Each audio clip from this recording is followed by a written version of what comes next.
जब शादी नहीं की तो उनको शादी के हालात मालूम नहीं, शादी कैसे होना चाहिए। ये पूरी बाइबल पढ़ जाओ, शादी सिर्फ इतना लिखा है कि अपनी जिंदगी अगर पाकीज़ा गुजारना चाहते हो तो शादी कर लो, बस इतना लिखा है। अपनी जिंदगी पाकीज़ा गुजारना चाहते हो तो शादी कर लो, लेकिन शादी कैसे करो, किस उम्र में करो, लड़की बड़ी होनी चाहिए या छोटी होनी चाहिए, फिर शादी के बाद बीवी के साथ किस तरह रहो, मेहर कितना होना चाहिए, ये तमाम चीजें बाइबल बताने से खामोश है। वेद आप पढ़े तो वेदों में भी लिखा है कि रामचंद्र जी ने भी शादी की थी, लिहाजा तुम विवाह करके अपने आप को सुरक्षित कर लो। लेकिन शादी कैसे होना चाहिए ये आपको न वेदों में मिलेगा, ना रामायण में, न गीता के अंदर। कहीं पर भी आप चले जाइए पूरा न मंजर आपको नहीं मिल सकता, क्योंकि कोई धर्म कंप्लीट नहीं है। इस्लाम से पूछिए, मोहम्मद रसूलुल्लाह से सवाल कीजिए कि शादी कैसे करना चाहिए, तो अल्लाह के नबी सल्लल्लाहु अलैहि वसल्लम की शरीयत जवाब देगी। जैसे मोहम्मद रसूलुल्लाह ने 25 साल की उम्र में अपनी से 15 साल बड़ी हजरत खदीजा को अपने निकाह में लाए, ये नहीं देगा कि ये हमसे उम्र में बड़ी है और इसका पहला शौहर तलाक दे चुका है या इंतकाल कर चुका है, ये बेवा है, किसी की शौहर मर गया, ये उसके बाद की वो बची हुई बीवी है और खदीजा के 2 बच्चे भी हैं, हम शादी कर लेंगे तो उसको भी संभालना पड़ेगा। ये सब नहीं सोचा, बल्कि आपने निकाह कर लिया। खदीजा ने पैगाम भेजा था, अल्लाह के नबी सल्लल्लाहु अलैहि वसल्लम ने अपने चचा अबू तालिब से मशवरा करने के बाद एक्सेप्ट कर लिया। शरीयत जवाब देगी कि बड़ी उम्र की औरतों से निकाह करना कोई बुरा नहीं है। फिर शरीयत ये भी कहती है, मोहम्मद रसूलुल्लाह जवाब देंगे कि मैंने आयशा से भी निकाह किया जो हमसे उम्र में बहुत छोटी हैं, लिहाजा अगर कोई छोटी उम्र से शादी करना चाहे तो छोटी उम्र की लड़की से भी निकाह किया जा सकता है, इसमें कोई बुराई नहीं है। लेकिन रहना वैसे, अगर तुम्हारी बीवी उम्र में बड़ी है तो वैसे रहो जैसे मैं खदीजा के साथ रहा, अगर तुम्हारी बीवी उम्र में छोटी है तो वैसे रहो जैसे मैं आयशा के साथ रहा। गौर कीजिए, आपको एक एक चीज का सबूत मिलता चला जाएगा, कोई चीज बाकी नहीं है। यहां तक कि सोने के आदाब तक मिले लिखे, मियां और बीवी को किस तरह अपनी जिंदगी गुजारना चाहिए वो तक मिलेगा।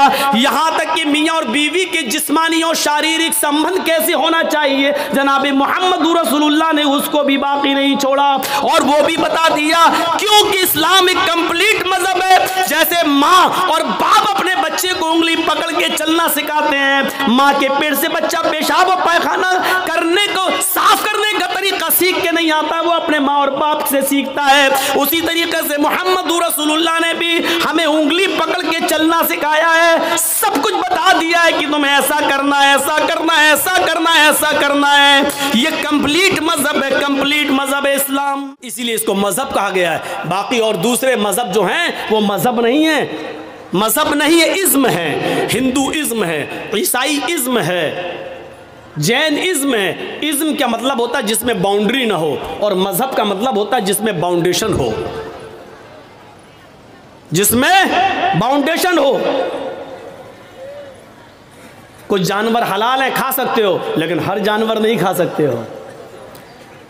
चाय पी सकते हो, दूध पी सकते हो, लेकिन हर पीने वाली चीज नहीं पी सकते हो। शराब नहीं। अच्छा मौलाना, शराब तो छोड़ो, बीड़ी सिगरेट वो भी नहीं, एक बाउंडेशन है। मौलाना इस पे बोल दीजिए, इस पे बोल देंगे तो फिर कौन बुलाएगा, क्योंकि सारा मामला तो उसी पे टिका हुआ है, पूरे औरंगाबाद का। अब टिका है तो कोई क्या करे, लेकिन इसकी वजह से कोई हक बात बोलना छोड़ दे, फिर फर्क क्या रह जाएगा, फिर बात क्या रह जाएगी। मेरे प्यारे साथियों, हक बात अगर आपके और हमारे खिलाफ जाए तो जाना चाहिए। मौलाना को बाउंडेशन नहीं करना चाहिए, नहीं इस पे नहीं बोल सकते, उस पे बोल सकते, उस पे नहीं। हमें अपने आप को सुधारना चाहिए। इस्लाम को अपनी मर्जी के मुताबिक हमें और आपको नहीं ढालना है, बल्कि इस्लाम के मंशा के मुताबिक हमें और आपको चलना चाहिए। ये होना चाहिए इस्लाम, ये होना चाहिए इस्लाम। तो मेरे भाइयों, ये मुकम्मल एक मजहब है इस्लाम, कंप्लीट एक मजहब है इस्लाम। इसके अंदर उठना, बैठना, लेटना, सोना, जागना, खाना, पीना, शादी ब्याह, हर चीज का तरीका आपको इसके अंदर मिलेगा। शादी का तरीका क्या है? हमारे यहाँ क्या होता है? लड़के की बारात जा रही है, बारात 300 आदमी जा रहे हैं साहब, गाड़ियां 100, 150, 200 आदमी जा रहे हैं। सुनिएगा मंशा क्या इस्लाम का, जा रहे हैं बारात में, जा रहे हैं। हाजी साहब के बेटे की बारात है। हाजी साहब समझ रहे ना, सऊदी अरब गए थे हज करके, बहुत सी टोपी ओपी ला के सबको बांटा था उन्होंने। सऊदिया से रुमाल भी लाए थे, डला है लाल रंग का रुमाल। हाजी साहब ने शादी के दिन ओढ़ा है, बेटे की शादी है, दाढ़ी पे हाथ फेर रहे हैं, मुंह में पान चल रहा है।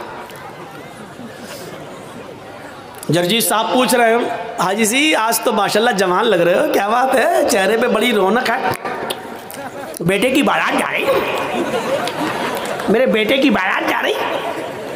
अच्छा, बारात क्या होती है मालूम है? बारात, ये बारात का तसव्वुर कहां से आया?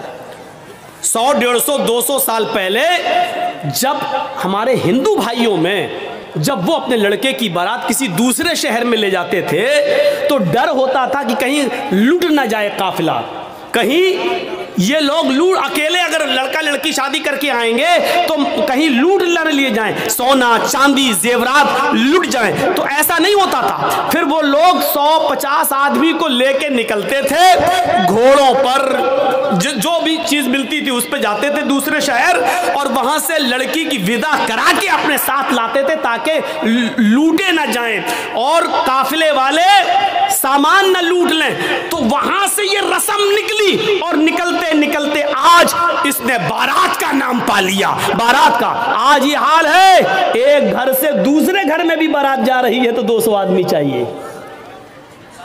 इनको बारात नहीं कहना चाहिए। सच पूछो मौलाना जर्जीस के हिसाब से तो इनको चोर कहना चाहिए, डकैत, डाकू। ये बाराती नहीं है, डकैत जा रहे हैं, डाकू। लड़की वाले के घर डाका डालने जा रहे हैं। वहां जाके बैठ गए साहब, जैसे इनके बाप का घर हो। अब गरीब लड़की वाला बेचारा वो इनको अच्छे से अच्छा खिला रहा है। वो जानता है कि अगर खाने पीने में थोड़ी सी भी कमी हो गई तो जिंदगी भर मेरी बेटी को ताना मारेगा। ये पूरा समाज, ये जितने आए हैं, ये चोर, ये डकैत, ये सब ताना मारेंगे, देखो उसके बाप ने ऐसा खिलाया, कोई इज्जत नहीं की है। तो बेचारा वो इन चोरों का पेट भरने के लिए इन डकैतों को हलक तक ठूस देता है, लो खाओ, पहले नाश्ता फिर खाना, यहां तक ठूस देता है उसके, सिर्फ इसलिए कि मेरी बेटी का घर बस जाए। जबकि उसका कर्ज अदा करने के लिए बेचारा सालों साल उसका ब्याज देता रहता है, लेकिन कर्ज अदा नहीं कर पाता है। ये कौन सोचेगा? इन गरीब लड़कियों के जो हाथ पीले नहीं हो रहे, ये कौन सोचेगा? जरा तसव्वुर करो कि एक मोटरसाइकिल पे वो लड़का कैसे बैठ जाता है। साहब बड़ी अच्छी गाड़ी है माशाल्लाह, कहां से मिली, कितने में खरीदी? जहेज में मिली, जहेज में मिली। अरे उसको कहना चाहिए भीख में मिली, कहता जहेज में मिली। उसको कहना चाहिए मेरे ससुर ने मुझे इंटरनेशनल भिखारी समझ के दी, वो कहता गिफ्ट में दी। नाम बदल गए, देख लीजिए आप। जो चीज भीख में मिली उसको कह रहा जहेज में मिली, उसको कह रहा जहेज में मिली। जिसको कहना चाहिए मेरे ससुर ने मुझे इंटरनेशनल भिखारी समझ के दिया, भीख में दी, उसको गिफ्ट कह रहा है, गिफ्ट। अरे नाम बदल देने से हैसियत नहीं बदल दी जाती है। शराब का नाम दवा रख दो तो शराब शराबी रहेगी, दवा नहीं हो जाएगी। मौलाना जर्जीस की शेरवानी उतार कर किसी सुअर को पहना दो तो क्या वो सुअर मौलाना जर्जीस बन जाएगा? लिबास बदल देने से सुअर सुअर ही रहेगा, गधा गधा ही रहेगा, कुत्ता कुत्ता ही रहेगा, भीख भीख ही रहेगी। उसका नाम दहेज जहेज रख देने से, माफ करना, भीख का नाम नहीं बदल जाएगा। औरतों ने नंगेपन का नाम फैशन रख दिया। क्या रख दिया? फैशन। अल्लाह के रसूल ने तो नहीं कहा वो फैशन है। अल्लाह के नबी ने तो कहा निसाउन कासियातुन आरियातुन, एक ऐसा जमाना आ जाएगा कि तुम औरतों को देखोगी कि वो कपड़े पहने होंगी लेकिन नंगी होंगी। अल्लाह के नबी ने तो ये कहा था कि वो कपड़े पहने होंगी लेकिन नंगी होंगी। कपड़ा पहनने के बावजूद भी कोई नंगी होता है? नहीं, लेकिन नबी ने कहा कपड़े तो पहनेंगी लेकिन नंगी होंगी। कपड़ा पहनेंगी लेकिन हाथ दिखेंगे, कपड़ा पहनेंगी लेकिन पेट दिखेगा, कपड़ा पहनेंगी उनके जिस्म का उतारो चढ़ाव दिखेगा। यानी वो ऐसे तंग कपड़े पहनेंगी कि जिससे अगर कोई टेलर कोई दर्जी उनको देख ले तो नाप लेने की जरूरत ना पड़े। वो अपनी आंखों में पूरा का पूरा बसा लेके इसका सीना इतना, इतनी इसकी कमर इतनी, इसकी ब्लाउज का साइज इतना, वो सिर्फ एक नजर देखकर अंदाजा लगा ले कि इसकी साड़ी का नाप कितना, इसके ब्लाउज का नाप कितना, इसके पेट का नाप कितना, इसकी कमर का नाप कितना, इसके सीने का नाप कितना। ऐसी औरतों को बताया अल्लाह के नबी ने कि कपड़े तो पहनेंगी लेकिन नंगी होंगी। नबी ने तो उनको नंगा कहा है। अब हमारे यहाँ नाम बदल गया, ये फैशन है, ये फैशन है। लड़कियां चिपके हुए कपड़े पहनकर मार्केट जा रही हैं, उनकी रान से कपड़ा चिपका है, उनकी पिंडली से कपड़ा चिपका है। हम कह रहे हैं फैशन है ये। मेरे भाइयों, तुम्हारे नाम बदल देने से उनका नंगापन खत्म नहीं हो जाएगा। अल्लाह की कसम तुम्हारी नजरों में फैशन है, लेकिन मोहम्मद रसूलुल्लाह की नजर में वो लड़की नंगी है, नंगी है, नंगी है, बरहना है, बरहना है, बरहना है। नाम बदल देने से हैसियत नहीं बदल जाती है। भीख का नाम दहेज रख दो, माफ कीजिएगा भीख भीख ही रहेगी। दहेज हो जाने से या जहेज हो जाने से मेरे भाइयों उसकी हैसियत नहीं बदल जाएगी। और जहेज किसको कहते हैं? दहेज तो हिंदी लफ्ज है, उर्दू में इसको कहते हैं जहेज। अगर देखा जाए तो जहाज़ा युजहिज़ु तजहीज़ उस सामान को कहते हैं जो मय्यत के साथ जाता है कब्रिस्तान तक। कहते नहीं तजहीज़ व तकफीन हो गई उसकी, अरबी में बोला जाता है उर्दू में कि उसकी तजहीज़, एक फला आदमी मर गया, इंतकाल हो गया है, उसकी तजहीज़ उसकी तकफीन 2 बजे होगी। इसका मतलब क्या है? तजहीज़ से बना है जहेज़। मरने वाले के साथ जो सामान जाता है, कफन अफन वगैरह, चारपाई वगैरह, इसको कहा जाता है जहेज़। आज वो जहेज़ शादी के बाद हमें मिलता है। ज़रा अंदाज़ा लगाइएगा कि कितना बुरा लफ्ज़ है जो मरने के बाद मय्यत के साथ जाता है, वो हम शादी के मौके पर लेते हैं जहेज़ के नाम पर। इतना सुनने के बावजूद भी वो पागल ही होगा जो तो कल शादी करे और फिर जहेज़ ले ले। ये सुनने के बाद भी अब गौर करें आप, शादी हमारे यहां कैसी हो रही है। पहले बाराती पहुंच गए, अब चलो चोर और डकैत कह दिया काफी है, अब बाराती कह दे रहा हूं, बार बार बुरा ना लगे। पहुंच गए, हो गया सब। लेकिन अल्लाह के रसूल के ज़माने में शादी कैसी होती थी, वो सारे वाक़यात आपके सामने हैं, सुने होंगे। एक औरत अल्लाह के नबी के पास आई और कहने लगी कि अल्लाह के रसूल मैं आपसे शादी करना चाहती हूँ, इन्नी अहबुलक, मैं अपने आप को आपको हिबा कर रही हूँ। तो अल्लाह के नबी सल्लल्लाहु अलैहि वसल्लम ने क्या फरमाया? अब मुझे ज़रूरत नहीं है। वहाँ एक सहाबी बैठे हुए थे, फ़ौरन कहने लगे अल्लाह के रसूल अगर आपको ज़रूरत नहीं है तो मेरे साथ करवा दीजिए इसकी शादी। कोई बुरी बात नहीं कही उन्होंने, मेरे साथ करवा दीजिए। अल्लाह के नबी ने कहा तुम करोगे? कहा हाँ मुझे ज़रूरत है बीवी की। उस औरत से पूछा कि तुम इसके साथ करोगी? उसने कहा आपके लिए आई थी, अगर आप नहीं कर सकते तो इसके साथ कर दीजिए, मुझे तो घर बसाना है। तो अल्लाह के रसूल ने उस आदमी से, उस सहाबी से पूछा क्या दोगे इसको महर में? ये नहीं पूछा लड़की से तेरा बाप है, तेरा भाई है, क्या देगा इस सहाबी को, ये नहीं पूछा, बल्कि क्या पूछा उस सहाबी से, क्या दोगे इसको महर में? कहता महर में क्या दोगे? कुछ नहीं है मेरे पास। बुखारी की हदीस के अल्फाज है मा इंदी शैउन, मेरे पास कुछ नहीं है, कुछ नहीं है और शादी का सपना। आय हाय हाय, इस्लाम देखिए, इस्लाम कुछ नहीं है और शादी का सपना, कुछ नहीं है और शादी करना चाहता है। अल्लाह के नबी ने फरमाया ना ना ना, ऐसा मत कहो, कुछ नहीं है, घर जाओ शायद कुछ सामान मिल जाए, लेकर आओ, वही इसको महर दे देंगे। हाँ हाँ ठीक है मैं जा रहा हूँ। घर गया, अपनी माँ से, बाप से, भाई से, बहन से, सबसे पूछ डाला कुछ है? पता चला कुछ नहीं है। आया कि अल्लाह के रसूल घर में कोई चीज़ नहीं मिली। आपने कहा देखो तुम शादी करने जा रहे हो, बीवी को कुछ तो मेहर देना पड़ेगा ना। पता चला मेहर नकद होना चाहिए, कुछ तो मिलेगा। कहने लगे कुछ नहीं मिला। अल्लाह के नबी ने कहा दोबारा जाओ। कहा जब कुछ है ही नहीं तो फिर दोबारा जाके क्या 50 बार भी जाऊंगा तो कुछ नहीं मिलेगा। कहा दोबारा जाओ, इल्तमिस खातमम मिनल हदीद, लोहे की अंगूठी मिल जाए तो वही ले आओ, सोने की नहीं, चांदी की नहीं, लोहे की अंगूठी जो आज 5-5, 6-6, 10-10 रुपए में हमें सड़कों पर मिल जाएगी। अगर लोहे की अंगूठी ही मिल जाए तो वही ले आओ, वही दे दो अपनी बीवी को, होने वाली बीवी को। वो कहता लोहे की अंगूठी, चलो जाता हूँ पूछता हूँ, मामूली चीज़ें होगी घर में रखी होगी। वो दोबारा घर गया। वो सहाबी थोड़ी देर के बाद घर से वापस आते और कहते माँ वजद तो खातमम मिनल हदीद, अय अल्लाह के रसूल घर में बहुत कुछ ढूंढा, बहुत तलाश किया, लेकिन मुझे लोहे की अंगूठी भी नहीं मिली। मायूस हो गए। अल्लाह के रसूल भी बैठे कि इसके पास लोहे की अंगूठी भी नहीं है, अब ये कैसे क्या होगा। अब वो जाने लगा। अल्लाह के नबी ने कहा कहाँ जा रहे हो। क्या करूँगा बैठ के, जब निकाह ही नहीं हो सकता है, लोहे की अंगूठी भी नहीं है, कुछ नहीं है घर में, जा रहा हूँ खेती बाड़ी करूँगा, कुछ मेहनत करूँगा, मजदूरी करूँगा, माँ बूढ़ी है उसकी जिम्मेदारी है मेरे ऊपर, बाप बूढ़े हैं उनको खिलाता हूँ पिलाता हूँ, जा रहा हूँ काम धंधा करूँगा कुछ। अल्लाह के नबी ने कहा इधर आओ, बैठाया अपने पास, पूछा तुम्हारे पास कुछ नहीं है। कहा तो दिया नहीं है, लोहे की अंगूठी भी नहीं है। कहा नहीं है। का अच्छा सोचो, एक बार और सोचो, कुछ है दिमाग ना। कहाँ हाँ है। का क्या है।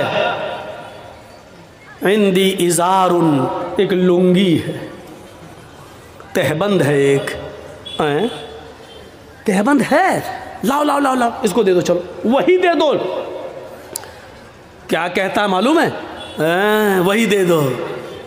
जब वो दे दूंगा तो मैं क्या पहनूंगा, जब सोता हूं तो वही तो पहनता हूं घर पे, जब इसको दे दूंगा तो मेरे पास क्या रहेगा।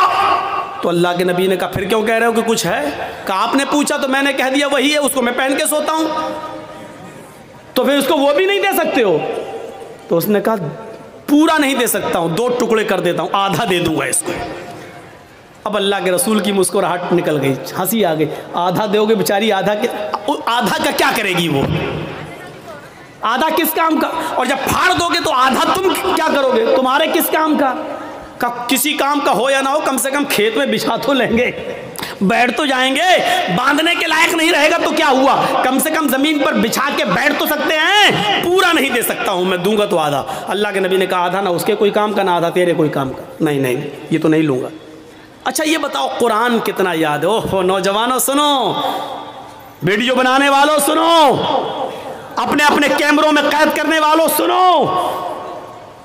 सुनना और पूरी तकरीर मत सुनना, बस वही सुनते रहना कि सबसे बड़ा सख्त अजाब उसको होगा जो दुनिया में तस्वीर है। पूरी तकरीर मत सुनना, बस यही सुनते रहना। ये जुमले तुम्हें थप्पड़ मारते रहेंगे जब तक दूसरे साल हमें बुला नहीं लो, तब तक वही हदीस तुम्हें थप्पड़ मारती रहेगी कि हम क्या क्या करते हो, कितने बड़े बड़े गुनाह करते हैं। सुनो, कहा कुरान तुम्हें कितना याद है।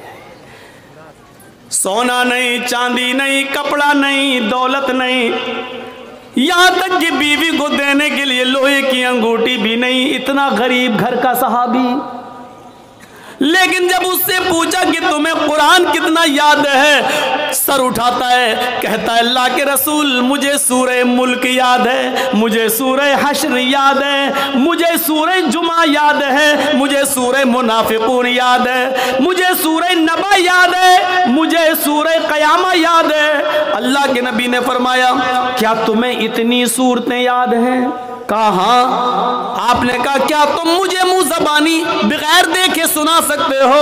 उसने कहा। आपने कहा इतनी सूरतें तुम्हें याद हैं। उसने कहा हाँ। कहा फिर ये क्यों कहते हो कि मेरे पास कुछ नहीं है, तुम्हें इतनी सूरतें याद हैं, क्या तुम इन सूरतों को अपनी बीवी को याद करा दोगे, इस औरत को याद करा दोगे जिसके साथ मैं तुम्हारा निकाह करना चाहता हूँ। उसने कहा हाँ मैं करा दूंगा। उस औरत से पूछा अगर तेरे शौहर के तेरे निकाह के मेहर में अगर कुरान कुरान की इन सूरतों को मैं मेहर बना दूं और इन्हीं सूरतों को तू अपना मेहर मान ले, तो क्या तू इससे निकाह कबूल कर लेगी? क्या इन कुरान की सूरतों को अपना मेहर मान लेगी? कहने लगी रोते हुए, अय अल्लाह के नबी, जिस औरत की शादी में, जिस औरत के निकाह में कुरान की सूरतें मेहर बन जाएं, उससे ज्यादा बाबरकत निकाह किसका हो सकता है? उससे ज्यादा पाकीज़ा निकाह किसका हो सकता है? फिर अल्लाह के नबी ने उन सूरतों को ही मेहर बना दिया और उसके बाद निकाह पढ़ा दिया। उस औरत का ना कोई बाप था, ना चचा था, ना भाई था, इसलिए खुद अल्लाह के रसूल काजी की हैसियत से उसके वली बन गए, सरपरस्त बन गए और आपने उसका निकाह करके उसी दिन भेज दिया। ना बारात का पता था, ना उबड़ने का पता था, ना हल्दी का पता था, ना मेहंदी का पता था, ना लड़कियां लड़के को देखने आई हैं, ना लड़की वाले देखने आए, वहीं पर निकाह हुआ और सब कुछ हो गया सारा। और सुनो, ये निकाह जितनी सादगी के साथ हुआ, 1400 साल के बाद आज भी इस निकाह का चर्चा होता है, इस निकाह का तस्करा होता है, इस निकाह का जिक्र होता है। 1400 साल के बाद भी इस निकाह का जिक्र हो रहा है। तो मेरे भाइयों, मैं कहना ये चाह रहा था कि इस्लाम मुकम्मल एक मजहब है, मुकम्मल कंप्लीट एक दीन है, कंप्लीट। इस्लाम के अलावा कोई दीन कंप्लीट नहीं है। इस्लाम के खुसूसियत एक और है, क्या है? ये दीन मुअतदिल है।